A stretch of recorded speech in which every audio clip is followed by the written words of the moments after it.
بسم الله والصلاة والسلام على رسول الله. ازيكم حبايب قلبي؟ عاملين ايه؟ يا رب تكونوا بخير.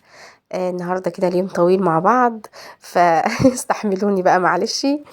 انتوا وحشني والله كتير كتير كتير خالص يعني. ربنا يوسع عليكم جميعا يا رب.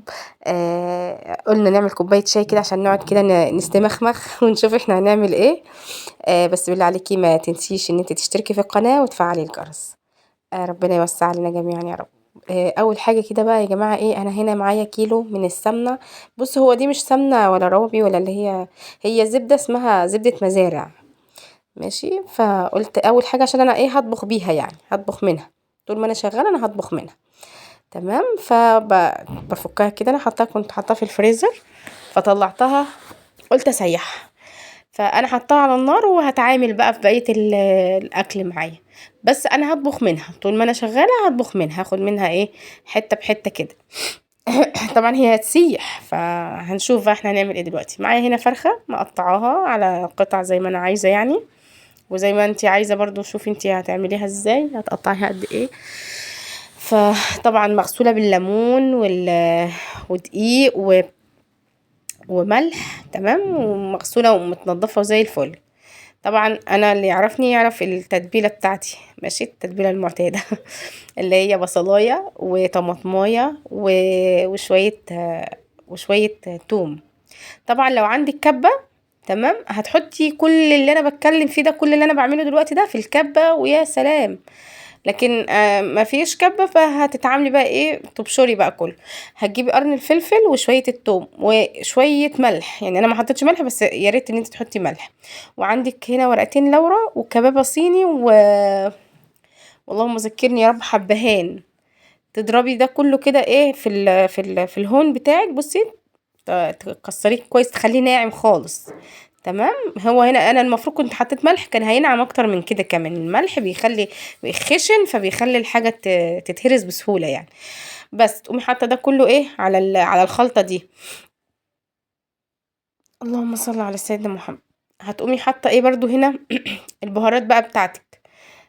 شوفي بقى الملح، فلفل، وكمون وبابريكا وبهارات فراخ. تمام.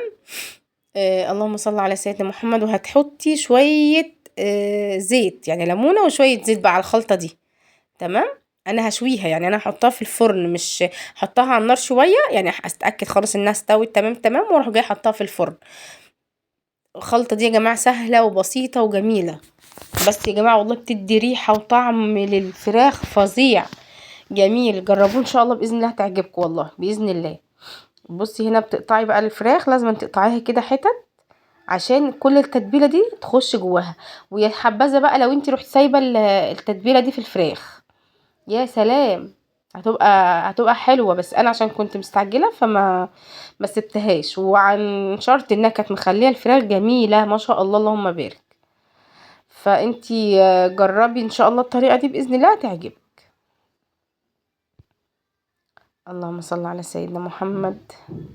بالله عليك يا جماعه ما تنسونيش في اللايك، ويعني نشجع بعضينا كده. عندي هنا برضو الحوايج، عارفينها، اللي هي الرقبه والرجل والكلام ده كله، بتحطيه في جنب كده في الصينيه بتاعتك، وتنزلي بقى بالفراخ. بصي اول حاجه حطيها على ظهرها، يعني حطيها ناحيه الجلد كده. ايوه، استوت وشدت معاكي، تروحي جايه قلبها بقى الناحيه التانية. تمام. اللهم صل على سيدنا محمد. بس تنزلي بقى بقيه التتبيله دي بتاعتك بقى، كانت اللهم بارك يا جماعه. بس انا زودت شويه، يعني حوالي كوبايه ميه كده في الجنب. تمام. طبعا هنا معايا السمنه دي اللي انا بقول لكم عليها. انا كده كده حاطه على الفراخ ايه، زيت. انا مش هحط سمنه، بس انا بوريكم دلوقتي ايه. انا يعني بتبقى عامله زي البلدي كده. ريحتها فظيعه يا جماعه، برضو جميله والله. ويعني مش غاليه زي البلدي قوي. هي اسمها زبده مزارع. تعالي بقى هنا معانا شويه اللهم ذكرني يا رب، سبانخ. في ناس يا جماعه بيحطوا على السبانخ دي ايه بقى، رز. يعني في ناس يحطوا رز، في ناس ما يحطوش رز. في ناس بتحط عليها كزبره، والناس ما تحبش تحط كزبره.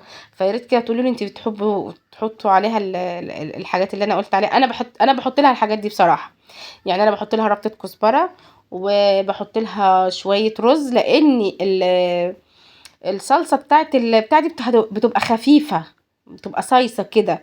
لما تحط لها شويه الرز دي تقلها وتخليها تجمد كده وتمسك نفسها.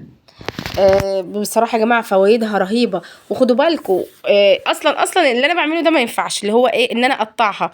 كل ما كانت السبانخ قطع كبيره، كل ما نستفيد بفوائدها اكتر. وما ينفعش اصلا انها تتقطع بسكينه، بس يلا هو الحمد لله.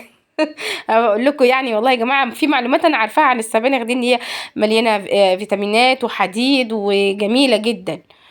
تمام. وفي حاجات تنفع معاها وحاجات ما تنفعش، يعني ما تنفعش ان انت تقطعيها بالسكينه، لازم لها حاجه بلاستيك تتقطع بيها.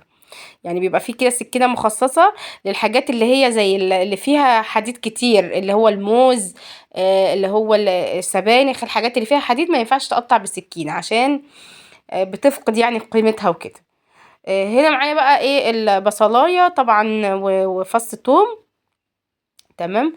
عندك بقى بتحط شويه، يعني انا هنا حطيت بصلايه كمان مع الطماطم دي وضربتها في الخلاط. تمام. بصلايه لما بتتضرب في الخلاط كده مع الطماطمايه بتدي طعم وريحه جميله. هنا حطيت مرقايه وشويه ملح وشويه فلفل. تمام. وهتحطي بقى ايه كبشه، يعني بايدك كده تروحي جايه حاطه شويه رز. بس هنا بقى وانا بصفي الايه، السمنه دي، بصوا ما شاء الله اللهم بارك، كانت تحفة والله يا جماعة. مش غالية على فكرة، يعني هي مش غالية، حوالي ب130 جنيه حاجة زي كده الكيلو. انما التانية طبعا بتبقى معدية برضو، سواء بقري او جاموسي. طلعت بصوا المرتة بتاعتها، ما شاء الله حلوة يعني يا جماعة، ما شاء الله لو لقيتوها قدامكم هاتوها والله على ضمانتي، جميلة بصراحة. ربنا يوسع علينا جميعا يا رب، اللهم امين. هنا بقى بتحطي البتاع ده، هي ما تخافيش هي بتهبط. يعني هي بتهبط. بس هنا هنعمل ايه، بصوا هنا انا نسيت، يعني كان في القعر شوية، في القعر حلوة القعرة دي. تحت حطيت، كان في شوية، اللهم ذكرني يا رب، مرتة. فالمرتة مع التحمير الكتير ده رز حبة وحبة، يعني احنا من عشاق الرز الحبة وحبة ده. فحسيته غمقت زيادة عن اللزوم يعني، بس حلو. حلو تمام الحمد لله. طبعا انا حاطه هناك السبانخ، وفي الفرن الفراخ، انا حطيت في الفرن الفراخ. تمام.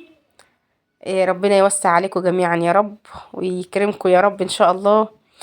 تنسونيش يا جماعه بالله عليكم في اللايك وفي الاشتراك، الله يوسع عليكم يا رب. بس بقى، وهنا الرز استوى. وعملنا الفراخ بتاعتنا. ما شاء الله كانت واخده الوش وريحتها كانت قلبة الدنيا والله. هنا بقى شويه اللهم ذكرني السبانخ، وطبعا شويه لفت. كان طعمها خرافة، جربوها يا جماعة بالله عليكم بالطريقة دي، بجد هتعجبكم والله ان شاء الله بإذن الله. ربنا يحسن ما بين ايديكم يا رب. السلام عليكم ورحمة الله وبركاته.